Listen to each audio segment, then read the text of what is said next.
सागर की भी अपनी क्षमता है, पर मांझी भी कब थकता है। जब तक है सांसों में स्पंदन, उसका हाथ नहीं रुकता है। इसके ही बल पर, इसके ही बल पर कर डाले सातों सागर पार। तूफानों की ओर घुमा दो नाविक निज पतवार। हाँ दोस्तों, हिम्मत हारना नहीं है। जिस तरह से मांझी अपनी पत्नी के लिए अगर पहाड़ों का रास्ता बना, पहाड़ों को रास्ता के रूप में बदल सकता है, तो हम तो सिर्फ एक एग्जाम की तैयारी कर रहे हैं। हम एग्जाम को बहुत ही, अगर हम अपने मन को शांत रखें, इसे विचलित ना होने दें, और साल भर की तैयारी के अंदर में आपको मनचाहा रिजल्ट मिल सकता है। 99% लोगों को सफलता मिलता है। आपको हिम्मत नहीं हारना, बस बचना है आपको विचलित होने से। ये चीजें आपको भी पता है कि कौन सी चीजें आपको विचलित कर रहा है, इसलिए उससे बचना है। अब बच के कॉन्सेंट्रेट करना है अपने पढ़ाई पे। अगर कुछ संगत है तो पढ़ने वाले लोगों का ही संगत बनाइए। तो हाँ दोस्तों, आज हम बात करने वाले करंट अफेयर के सबसे इंपॉर्टेंट पोर्शन, जिसमें एग्जाम में क्वेश्चन आने ही आने हैं, और न सिर्फ इस साल, आने वाले अगले वर्ष भी इससे क्वेश्चन आएंगे। बात करने वाला हूँ ओलंपिक का, पेरिस ओलंपिक 2024 का। कुछ दिन में पैरा ओलंपिक का भी आएगा, तो हम उसके साथ भी वीडियो लेके आएंगे। इस बार समर ओलंपिक का लेकर आया हूँ, और ये जो पेरिस 2024 का हुआ है उसको देखेंगे। आज समझते हैं कि इसमें क्या हुआ है। इसमें समझेंगे, थोड़ा हिस्ट्री भी समझेंगे, साथ में ये भी समझेंगे कि इस बार जो हमें 6 मेडल भारत ने जीता है, पिछली बार 7 मेडल था, हम 48 रैंक पर थे पिछली बार, इस बार लगभग डबल हो चुके हैं। ऐसा क्या कारण था, कहाँ कमी रह गई, ये भी समझने का थोड़ा प्रयास करेंगे। लेकिन हम फैक्ट पे ज्यादा जाएंगे। जो जिसने कार्य किया है, जिसने मेहनत किया है, जो सफलता पाया है, उसकी बात देखेंगे हम, और उसके बारे में कुछ और भी जो इंफॉर्मेशन है वो आपसे हम बात करेंगे। देखिए दोस्तों, अब हिस्ट्री ऑफ ओलंपिक में अगर जाएंगे तो इसमें कुछ चीजों को आपको ध्यान रखना पड़ेगा, कुछ चीजों को ध्यान में रखना पड़ेगा। देखिए, आपको इंफॉर्मेशन होना बहुत जरूरी है। किसी चीज की अगर आप बेस मजबूत रखेंगे तो आपको उसमें एडिशन करने में ज्यादा मेहनत नहीं लगेगा, सिर्फ आपको फैक्ट उसमें याद करना पड़ेगा। तो आप समझ लो कि सबसे पहले हिस्ट्री में जाएंगे तो एक हिस्ट्री को 2 रूपों में, ओलंपिक को 2 रूपों में बांट के देखते हैं, एक एंशियंट और एक मॉडर्न। तो जब एंशियंट ओलंपिक की बात करेंगे तो ओलंपिया एक जगह है ग्रीस में, पहले यही सबसे पहले 776 बीसी में हुआ था, यहीं से स्टार्ट हुआ था। और जो इसमें जो ज्वाइन करने वाले लोग थे वो सिर्फ वही लोग थे जो ग्रीक के थे, तो ग्रीस के जो थे वही लोग इसमें ज्वाइन करते थे। और देखिए, ये जो कहा जाता है कि इसको हर एक 4 साल पे किया जाता था, और ओलंपिया शहर में हुआ था। और किसके ऑनर में, एक गॉड है ज्यूस, ग्रीक गॉड ज्यूस है, उनके ऑनर में इसको शुरू किया गया था 776 बीसी में। ठीक है, तो इसको आपको बस इतना याद रखना है। दूसरा चीज ये देखिएगा, जब एंशिएंट ओलंपिक होता था पहले, तो इसमें जो ग्रीक लोग ही इसके जो ऑरिजिन होते थे, जो ग्रीक लोग देशवासी होते थे, सिर्फ वही लोग इसमें पार्टिसिपेट करते थे। एक ध्यान रखिएगा, इसमें वोमेन जो थी, सारे वोमेन इसमें ज्वाइन नहीं करते थे। कौन करते थे, जो हॉर्स जो होते थे, हॉर्स जो घोड़े होते थे, उसके जो ऑनर होते थे, वो सिर्फ पार्टिसिपेट करते थे। इसमें ना स्लेव कोई पार्टिसिपेट कर सकता था, ना कोई फॉरेनर कर सकता था, सारे इससे एक्सक्लूडेड थे। तीसरा चीज देखिएगा कि जो मॉडर्न ओलंपिक की बात आई, तो सबसे पहले इंटरनेशनल ओलंपिक कमेटी बना 1894 में, पहली बार बना। और जो पहला ओलंपिक हुआ वो 1896 में हुआ, वो भी एथेंस में हुआ। तो आपको कोरिलेट करना है, कैसे करना है। पहला जब एंशिएंट था वो भी यहीं हुआ था, और जो मॉडर्न हुआ वो भी सबसे पहले एथेंस में हुआ 1896 में, और हर एक 4 साल पर होता है। दूसरा इंफॉर्मेशन ये है कि पहली बार समग्र रूप से महिलाओं को परमिशन कब दिया गया, 1900 में। और जो पेरिस में हुआ था, आज भी 2024 में कहा हुआ, पेरिस में। तो पेरिस में हुआ था, उसी समय महिलाओं को एंट्री मिला, और उस समय 5 गेम में महिलाएं शामिल हुई थी। और कौन से गेम थे, वो 5 गेम थे। सबसे पहले ये समझ लो कि 1997 एथलीट थे उस समय, 997, और उसमें मात्र 22 वुमेन थी, और वो 5 गेम में पार्टिसिपेट की थी। वो कौन सा थे, टेनिस, सेलिंग, क्रिकेट, एक्वेस्टेरियन जिम और गोल्फ। ये 5 चीजों को खेला था उन्होंने। अब इसमें समझेंगे कि खेल किस तरह के थे। देखिए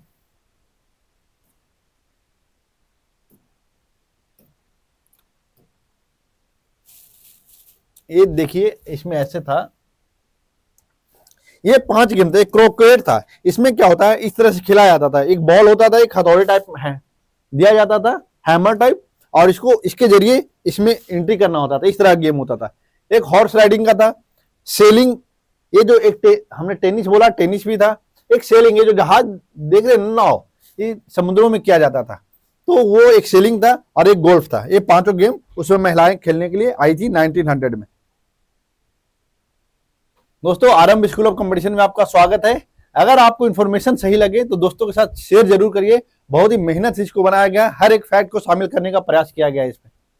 देखिए 2024 के बारे में समझते हैं, पेरिस ओलंपिक जो हुआ है। सबसे पहले इसका मास्कट क्या था? मास्कट था फ्रिज। ये फ्रिज क्या था? ये सिंबल ऑफ फ्रेंच रिपब्लिक। जब फ्रेंच क्रांति हुआ था उसी समय इसको एक सिंबल के तौर पे, प्रतीक के तौर पे इसको प्रयोग किया गया था। और वो कैसा दिखता है? ऐसा दिखता है। और देखिएगा ये जो टोपी है, इसको टोपी भी बोलते हैं, तो ये कैप है एक्चुअली। तो इसमें देखिएगा इसके फ्रांस के झंडे का कलर ये है, 3 है, और ये तीनों कलर को इसमें शामिल किया गया है। देखिए ये भी शामिल किया गया है, व्हाइट भी शामिल किया गया है, ब्लू भी शामिल किया गया है। तो एक तरह से ये प्रतीक है, सिंबल है फ्रेंच रिपब्लिक का। तो इसको ध्यान रखना है कि आपको क्या क्या इसका मस्कट था।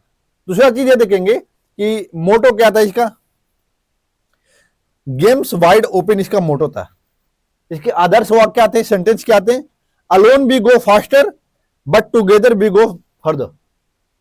ये चीज को आपको याद रखना है, बहुत ही इंपॉर्टेंट है। इससे क्वेश्चन आना ही आना है। मोटो पूछ सकता है, सेंटेंस पूछ सकता है, आदर्श वाक्य क्या थे, आइडियल सेंटेंस क्या थे। वो alone we go faster but together we go further. हम लोग अकेले जाते हैं तो तेज जाते हैं, लेकिन साथ में जाते हैं तो और आगे जाते हैं। ये है। दूसरा चीज है, देखिए कि जो फर्स्ट इंटरनेशनल ओलंपिक कमेटी का जो चेयरमैन है, हमने कब बताया था? 1894 में कमेटी बन गई थी मॉडर्न वाला, और उसका जो पहला चेयरमैन थे डेमेटेरियस बिकेलस, ये व्यक्ति थे पहले चेयरमैन। और ये देखेंगे 2024 में जो पेरिस ओलंपिक हुआ है उसका कौन है? मिस्टर थॉमस बाक, जर्मनी के हैं ये। ठीक है, तो इस चीज को आप समझ लीजिएगा, क्वेश्चन आपको इससे आएगा। और इसमें जो इंटरनेशनल ओलंपिक कमेटी है, पहली भारतीय महिला कौन है शामिल होने वाली इस कमेटी में? नीता अंबानी। इस चीज को आपको ध्यान रखना, याद रखना है पूरी तरह से। अब समझ लो, मैं चीजों को एक एक चीज को आपको समझना है। आप देखते होंगे ओलंपिक का जब भी मैच देखते होंगे, 5 छल्ले दिखते होंगे, रिंग दिखते होंगे इस तरह से। तो ये रिंग किस चीज का इंडिकेट करता है? सिंबल किस चीज का है? ये टोटल 6 महाद्वीपों का सिंबल है। पहली बात, इसमें कितने रिंग है? इसमें 5 रिंग है, लेकिन इंडिकेट कितना कर रहा है? 6 कॉन्टिनेंट का। 6 कॉन्टिनेंट है इसमें, और हर एक कलर जो रिंग का कलर है एक एक कॉन्टिनेंट को दिखाता है। तो समझिए एटलीस्ट एक रिंग जो है एटलीस्ट 1 कॉन्टिनेंट को दिखाता है। तो समझिए पहले ये 5 है, मैंने दोनों तरीके से दे दिया आपको। अगर आपको स्क्रीनशॉट लेना है तो आप ले लेंगे, तो आपको याद रहेगा, क्योंकि मैंने रिंग में भी उस देश का नाम, कॉन्टिनेंट का नाम लिखा है। देखो जो ब्लू रिंग है वो यूरोप का है, येलो जो है वो एशिया का है, ब्लैक अफ्रीका का है, ग्रीन ऑस्ट्रेलिया का है, और रेड जो है नॉर्थ और साउथ अमेरिका दोनों का है। तो इस तरह समझिए कि Europe blue, yellow Asia, black Africa, green Australia, और red North and South America. ऐसे याद रखना आपको। दूसरी चीज ये समझना है आपको, ये सारे फैक्ट है आपको याद करने ही पड़ेंगे। दूसरी चीज कि क्या कहता है कि पेरिस ओलंपिक में कुछ ऐसी चीजें हैं जो और भी फैक्ट आपको याद करना चाहिए, क्योंकि इतना तो सारे एग्जाम में सब लोगों को पता होगा कि कितने मेडल भारत ने जीते, पहले नंबर पे कौन है, ये सारे बता देंगे। लेकिन आपको अगर इससे आगे निकलना है, क्वेश्चन थोड़ा सा घुमाया, ट्रिकी बनाया, तो उसमें ये पूछ सकता है कि जो अभी का 2024 का जो हुआ पेरिस ओलंपिक, इसमें कितने खेल थे और कितने इवेंट हुए थे, मतलब खेल और स्पर्धा इसमें कितने हुए थे। तो इसमें ध्यान रखना आपको कि 32 गेम थे, स्पोर्ट्स थे इसमें, जिसको खेल भी बोलिए, और 329 इवेंट है। 329 इवेंट मतलब स्पर्धाएं कितनी हुई थी?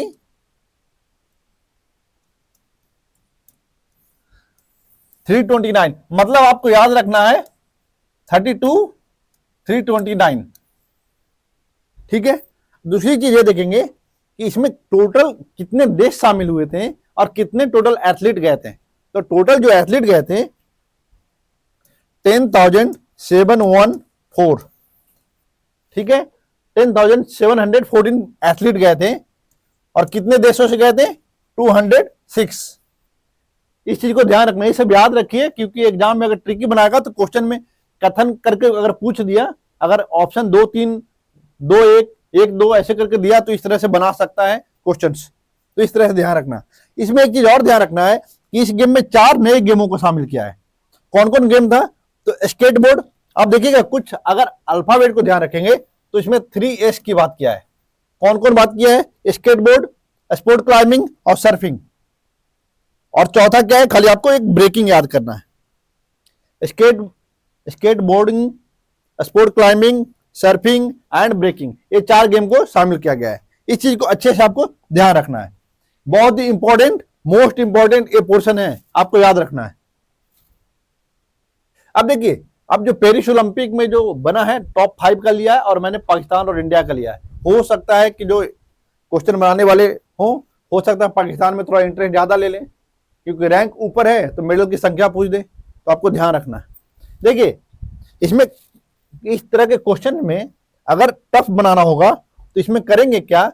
कथन बना के दे देंगे कि कौन ऐसा देश है, अगर कथन बना के दे देगा कि ऑस्ट्रेलिया और चाइना दोनों ने गोल्ड में 40-40 मेडल जीते हैं, तो यहां पर देखेंगे आप कि यूएसए और चाइना है जो 40-40 मेडल गोल्ड जीते हैं। और हो सकता है ऐसा दे दे कि यूएसए और रशिया या फ्रांस 40 मेडल गोल्ड में जीते हैं, तो ये दोनों सेम है, इसीलिए इस पे हो सकता है एक कथन बना दे। तो ध्यान रखना 40 गोल्ड है। और टोटल की अगर बात करेंगे तो ये चीज का ध्यान रखिए 126 और 91, ये याद रखना है कि अगर टॉप 5 को याद रखना है तो पहले तो देश याद करिए, उसके बाद इधर जाइएगा।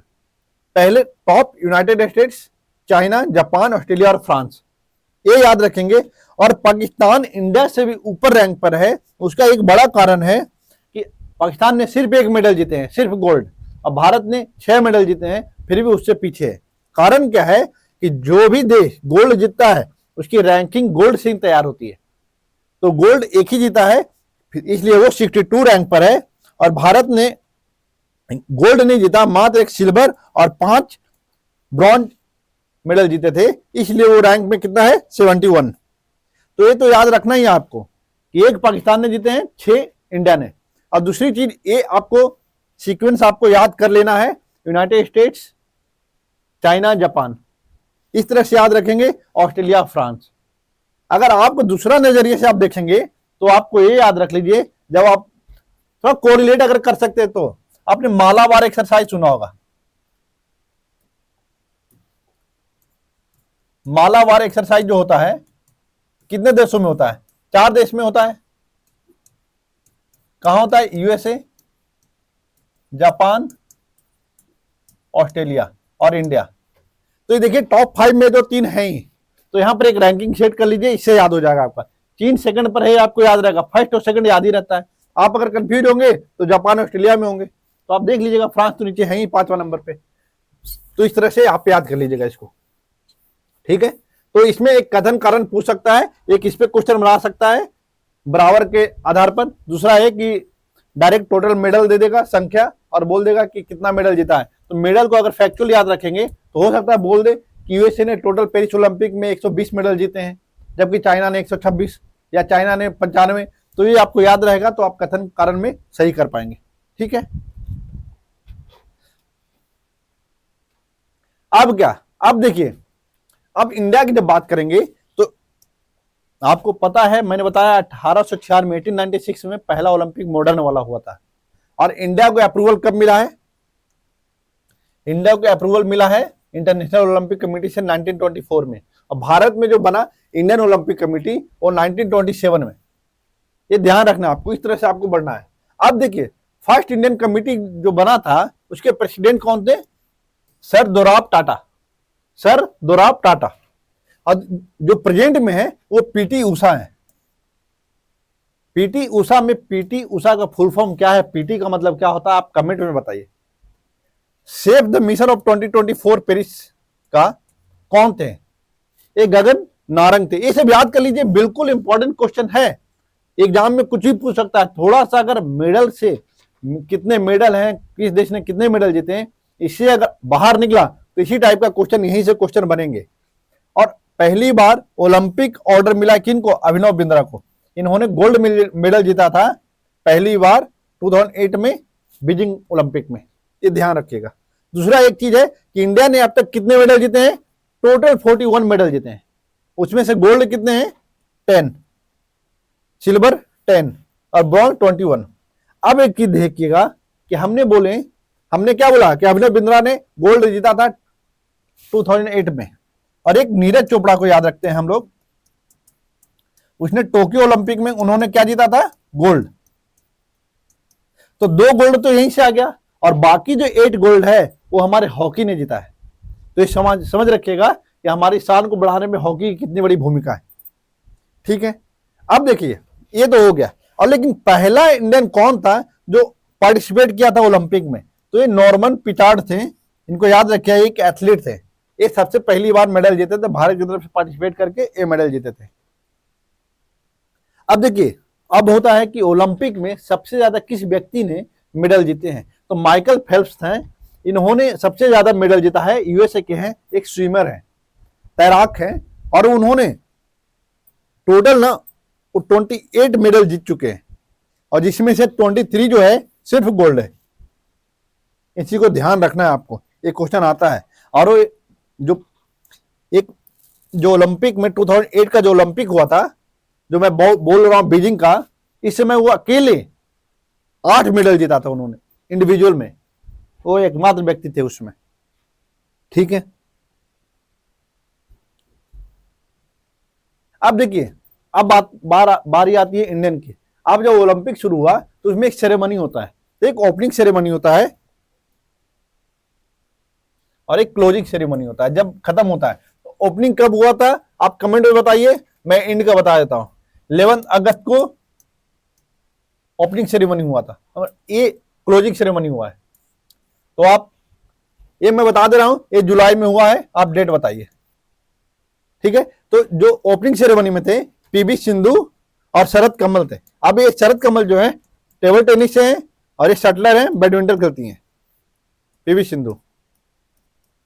तो इस तरह से ध्यान रखिएगा। अब यहां पर जो क्लोजिंग सेरेमनी है, इसमें श्रीजेश है, पीआर श्रीजेश और मनु भाकर, ये दोनों आए थे।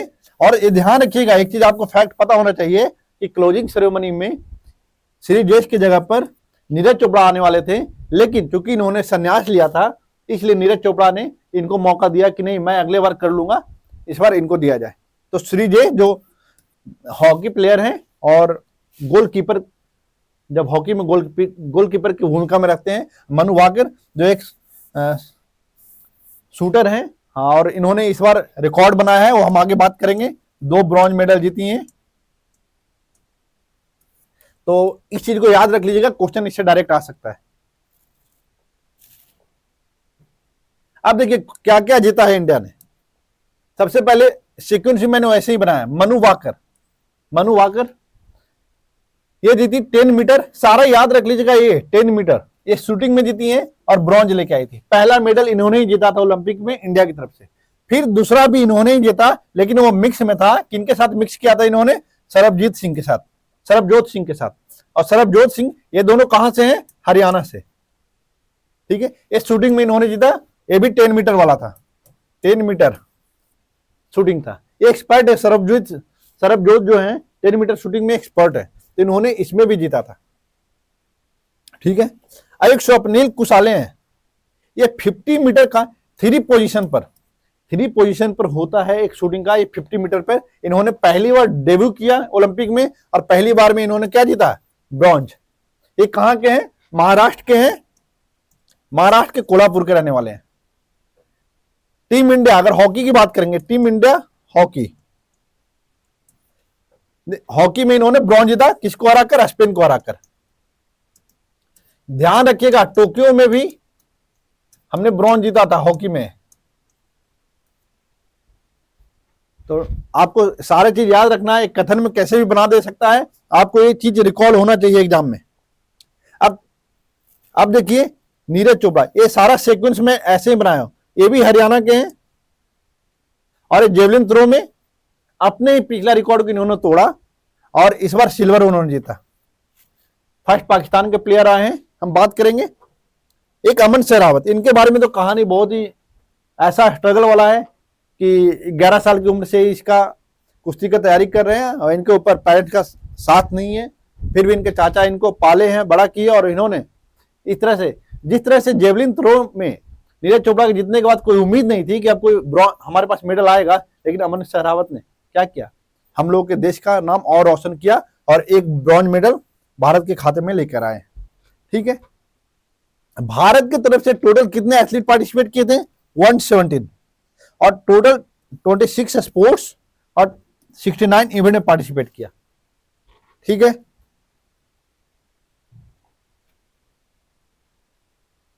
अब समझिए, मैं एक एक करके सारे का बात करता हूं।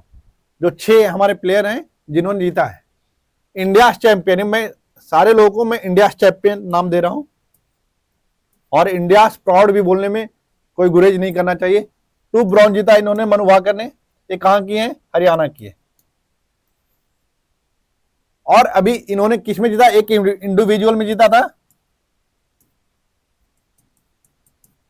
इंडिविजुअल कैटेगरी और एक मिक्स कैटेगरी में, हमने पीछे बात किया है। ठीक है, एक मिक्स है और एक इंडिविजुअल कैटेगरी में।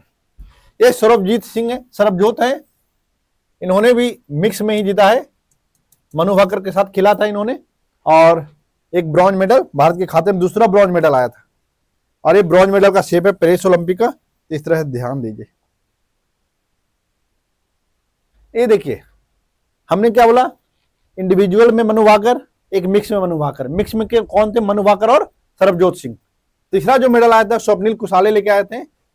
मैं बार बार बोल रहा हूं, ये ध्यान रखिएगा कि ये 50 मीटर का था और 3 पोजीशन पर था, 3 पोजीशन में शूट करना होता था, तो इसमें उन्होंने ब्रॉन्ज लेकर आए थे और ये इनका डेब्यू था, डेब्यू मैच था और पहला मैच में ही इन्होंने ब्रॉन्ज मेडल लेकर आए। और कहां से? मैंने बताया था महाराष्ट्र, कोल्हापुर। टीम इंडिया मतलब हॉकी की बात कर रहा हूं मैं। हॉकी मैं बार बार बोल रहा हूं, कैप्टन कौन है?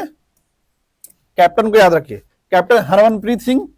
और जो गोलकीपर कौन थे? PR श्रीजेश। दूसरी चीज ये देखिए, ये खुशी देखिए, टोक्यो ओलंपिक में हम जीते थे, टोक्यो ओलंपिक में भी हमने ब्रॉन्ज जीता था, सॉरी टोक्यो ओलंपिक में हमने ब्रॉन्ज जीता था।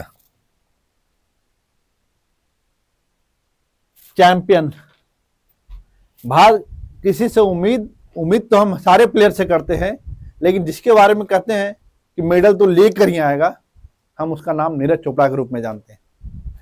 तो देखिए नीरज चोपड़ा इस बार सिल्वर लेके आए। अब इनका लक कहिए या ये कहिए कि अरशद नदीम का उस दिन था, अरशद नदीम का उस दिन था, क्योंकि नीरज चोपड़ा का बहुत सारा जो थ्रो था वो फॉल हो चुका था, वो लाइन को क्रॉस कर जा रहे थे, इस कारण से वो उस डिस्टेंस तक पहुंच नहीं पाए। लेकिन इन्होंने अपना टोक्यो ओलंपिक का रिकॉर्ड तोड़ा। पिछली बार जितना लेकर आए थे उससे उनमें गोल्ड मिला था, इस बार उससे ज्यादा लेकर आए तो सिल्वर मिला है। तो आपको समझना होगा कंपटीशन सिर्फ हमारी तैयारी में नहीं, हर जगह है। तो सबसे खुशी की बात क्या है कि अरशद नदीम जीते, तो दोनों, नीरज चोपड़ा की मां ने तो सबसे पहले बोला कि वो भी हमारा लड़का है, वो जीता, उसने मेहनत की, उसने जीता, हमारा बेटा सिल्वर जीता है, लेकिन वो मेरे लिए गोल्ड से कम नहीं है। यह सच बात है कि पूरे भारतवासी, हम सिर्फ सिल्वर मेडल नहीं, हम अपने गोल्ड की बात कर रहे हैं, जो हीरे जैसा नीरज चोपड़ा है उनकी बात कर रहे हैं। हमें उम्मीद है कि आने वाले समय में वो गोल्ड भी लेके आ आएंगे। सिल्वर तो लाया है, गोल्ड तो पिछली बार लेके आया ही था, इस बार सिल्वर लेके आए हैं। कोई नहीं, हमें नीरज चोपड़ा पे गर्व है और हर उस प्लेयर पे गर्व है जो पेरिस ओलंपिक में पहुंचे थे। और सबसे एक चीज जो अच्छी बात क्या है, नीरज चोपड़ा के आने से क्या हुआ, जेवलिन थ्रो का एक होता है क्या, उसके लिए प्यार लोगों में बढ़ा, इसके तरफ आकर्षण लोगों को बढ़ा, इस प्ले को, इस गेम को खेलने के लिए लोग आगे आने लगे। सबसे अच्छी बात यह है। और आपको ध्यान रखना है, जो चीजें याद रखना है इसमें कुछ, कि इस बार जो थ्रो किया था नीरज चोपड़ा ने 89.45 मीटर का, और जबकि पहली बार अरशद नदीम ने 92.97 मीटर का थ्रो किया, और ये रिकॉर्ड है। ठीक है, दूसरी ओर हमारा जो 7th मेडल का है, 6th मेडल का है, वो अमन सहरावत लेकर आए थे।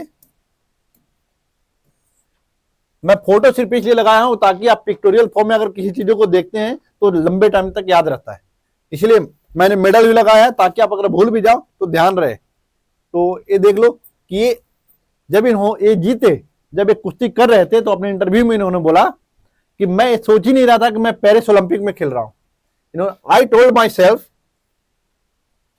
That I am fighting at a state level. क्या सोच रहे हो कि इतने प्रेशर में अगर इस तरह की चीजें अगर सोच रहा है तो कितने स्ट्रांग से अपने आप को मजबूती प्रदान करा, खुद को मोटिवेट किया हुआ है। ऐसे ही हमें फाइट करना होता है।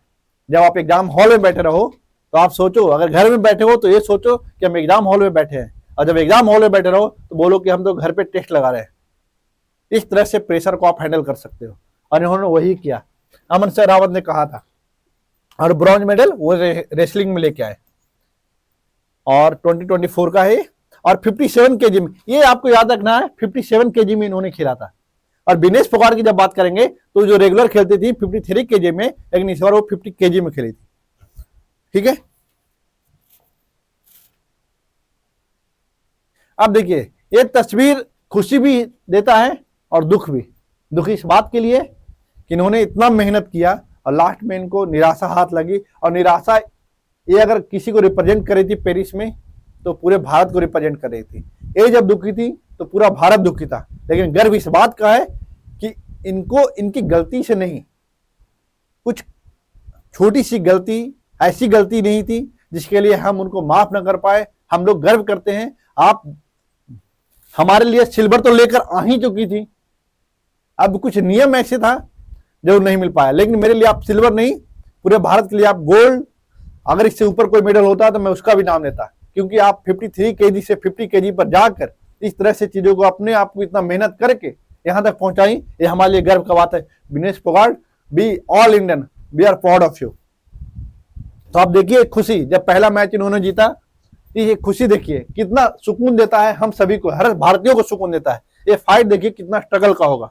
और लास्ट में ये देखिए, जब वो पूरी तरह से, जब इनका वेट थोड़ा ज्यादा हो गया था, 100 ग्राम वेट ज्यादा हो गया था, ये नाखून काट रही है, अपनी बालों को काटी, ये किसके लिए कर रही थी? एक देश के लिए कर रही थी, खुद के लिए नहीं कर रही थी। इसलिए हमें सोचना पड़ेगा, हमको इनके साथ हमेशा खड़ा रहना है। इन्होंने संन्यास लिया, और संन्यास लेने के बाद क्या बोला आप देखिए, तो बहुत ही देखने के बाद कोई भी व्यक्ति जो है दुखी हो जाता। उन्होंने बोला था कि मां मैं हार गई, कुश्ती जीत गया।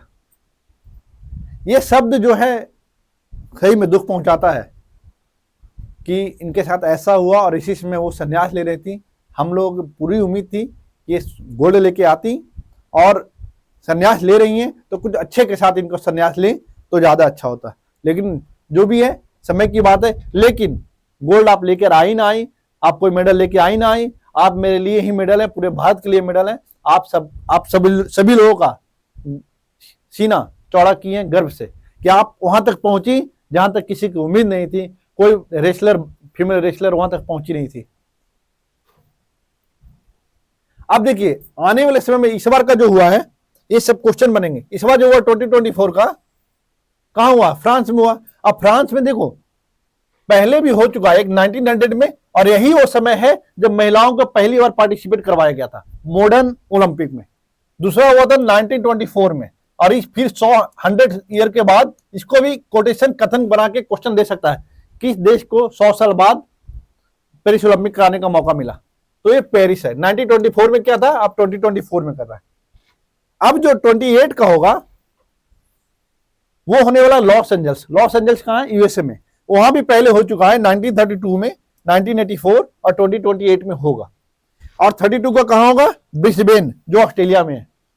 ये सारी चीजों को याद रखिएगा, फैक्चुअल है और ये वह पूछ भी सकता है इससे पहले कौन कौन ईयर में कहां हुआ है।